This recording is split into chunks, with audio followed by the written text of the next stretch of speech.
Mothers and fathers, husbands and wives, sisters and brothers, friends for life won't live in the past. All I wanna do now is making it last.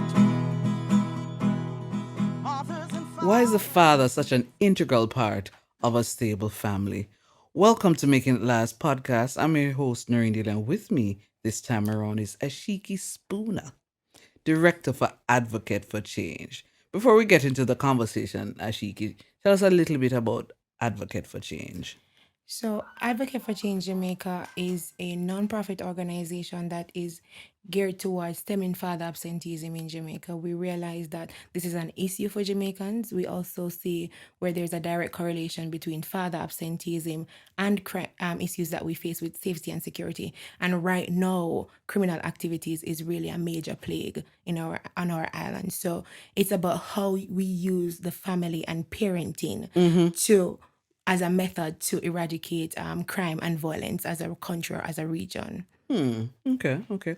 Well, our podcast is all about helping people to have better relationships, not just with themselves, but with other people. So we will save that absenteeism bit for another episode. But the focus this time around is, why is the father such an integral part of a stable family?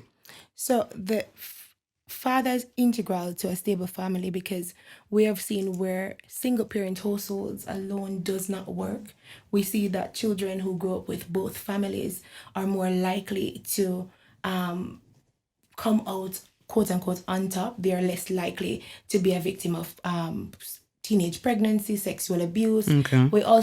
It's important for a father to show their daughter what it means to be loved, what is acceptable, what is not acceptable. Too many times we have women in our society who accept mediocrity for the standard, and that is because of the culture, what has been shoved of them, because we have a culture of non-active fathers, and that had pushed over into the relationships that we have with people.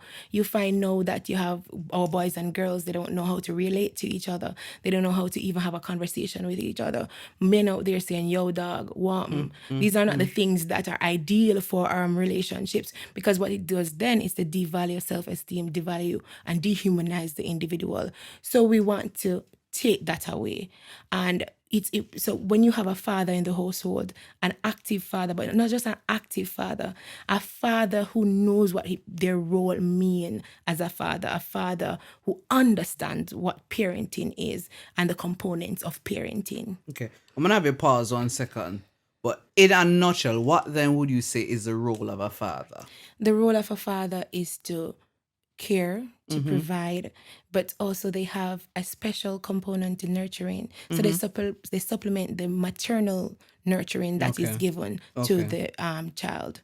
Okay. So you said earlier the whole idea that a father, and I'm going to zero in on father, daughter, and then I'm going to ask you to elaborate on father, son, that a father in particular should then teach or train the daughter in terms of what is acceptable. Right. Elaborate on that. What if somebody is saying, but what is acceptable might be relative and based on where you are, or is that you're saying there are some universal truths where that is concerned? Right, there are universal truths where that are concerned. Okay. Where that is concerned. You'd not want your daughter out there believing that it's okay for a man to say, psst, wagwan, sexy, browning, and that's acceptable. Okay. And you find that happening. So there's just a standard, a minimum standard that's acceptable. Being respectful, being treated respectfully, being honored, your royalty, and you should be treated as such.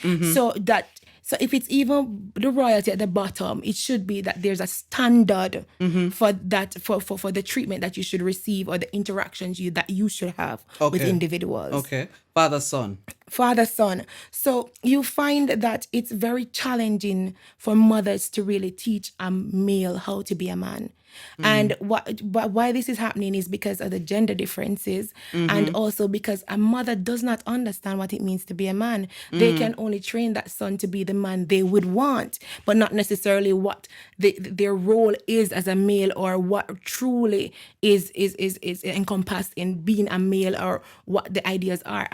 I don't believe that a mother can tell to a child or to a male or son really what sexual experiences are, because that mother does not understand it from a male perspective or from the child's perspective. So these are just the simple things that we have to take into consideration, and just to have that minimum standard to ensure that the interaction is pure, but not only pure, that is beneficial in the end. Because we do have to admit that you have fathers who are active, but are not the best fathers, or not the best fit for the relationship. So then you have to find supplementary materials like mentorship to ensure that the child is grown in the way it is. So it doesn't necessarily mean that it has to be your father, but there should be a figure or a male figure that is playing that role, that father authority. So father here does not necessarily mean to biological father, but your father in authority, somebody who's there, to show you the ropes, so to speak. But for somebody who's listening, saying, but what then do I use to identify this father figure if it is that I don't have a biological father that I can look up to? So what you can use to identify this father figure is really just looking at society, looking at individual. As humans, we have this innate thing where we can evaluate the performance of an individual just by watching their interaction, by seeing what they're doing. So you're looking for somebody who is trustworthy, and I know this is hard to evaluate. You're looking for somebody who's honest. You're looking for somebody who has the drive to survive, the drive to live, because that is very important. You can't just have a drive to own a business, but a drive to live, a drive to survive. You're looking for these qualities: determination, hard-working individuals. These individuals are persons who can form the pillars of development for a child or for a growing child. Okay, so somebody who's listening is saying, but how? And this is probably, we should have done this at the beginning, but we'll answer it now. What constitutes a stable family? Is a stable family the ideal, which is the nuclear family? What constitutes a stable family? So stability here would speak to routine as well. So stability does not necessarily mean that you have to be from a nuclear family, because you do have relationships where you have the fathers living in different parishes, different countries, and they make these work. So you have to have a strategy in place to ensure that the child feels loved, that the child feels that they're cared for, that they don't feel abandoned. So you have to work that out, whether it may be through the channels of technology or through whatever channel is available to you, but there has to be some form of routine, some form of expectation. So a child naturally has the expectation from a father or from a parent that they should have time for them. So fulfilling that obligation will really just mean allotting time, listening to them about their day, having a conversation with them. So it's not as technical as persons would like to make it, like fatherhood is about money. No, a child doesn't understand currency. To a child, money means nothing. Look at it this way. Have you ever tried to give a child like some coins and paper money? They'll take the coins because that is more. It's the same thing with time. So the more time that child gets from you, the more that child loves you, or the more that child believes that they're loved. So the currency for a child is time. So the more of it they get is the more they feel loved, and the more they feel like they belong. Okay. What the word is reassurance that I want to use, but I'll use that for now. Would you say to somebody who's listening, who at this point is saying that I don't necessarily feel that I'm playing my role as a father as I should, what would you say to that person? So parenting is a learning curve. There's a learning curve for parenting, and there is no perfect parent. That much I can assure you. So the first step is to understand that one, you're not a perfect being, but two, you have acknowledged that you feel like you're slacking off. You feel like there's some things that you need to fulfill. And in identifying those, then you look at how you can fix that, how you can bridge the gap.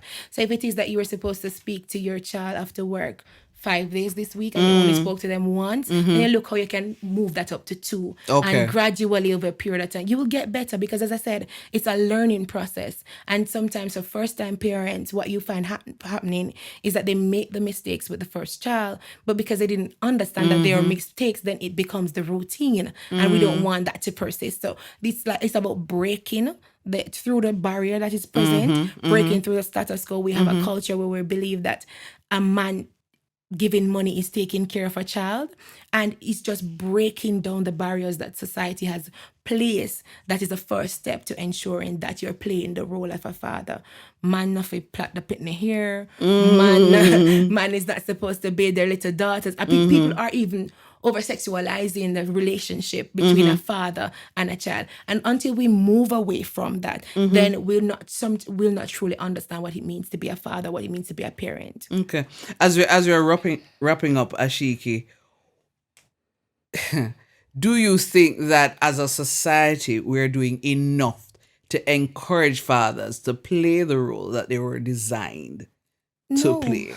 And how then can we change that to ensure that, because this ultimately reflects on our family structure and how that plays out. So what can we do as members of the society to ensure, if it is that we're not? Okay. So first you asked if we're doing enough. If No. we're doing enough, okay. If you see, one of my uncles posted the other day, said he doesn't understand what's happening because from January people have been raving about Mother's Day, and since Mother's Day had passed, he had seen nobody on his timeline say anything about Father's Day, and Father's Day is what, Sunday, June 16. So as a society, I believe it's our duty to start initiatives that will ensure that fathers feel as if they are contributing. Because the thing is, Maslow's hierarchy of needs indicate to us that if a person feels valued, if they feel accomplished, then they will perform. If you have men feeling like them nah do nothing until their kingdom come, them just nah do nothing, then there will be no need for them to perform, because that's the standard, that's the expectation for them not to do anything. And because that's your perception already, then they don't have that drive to change your perception.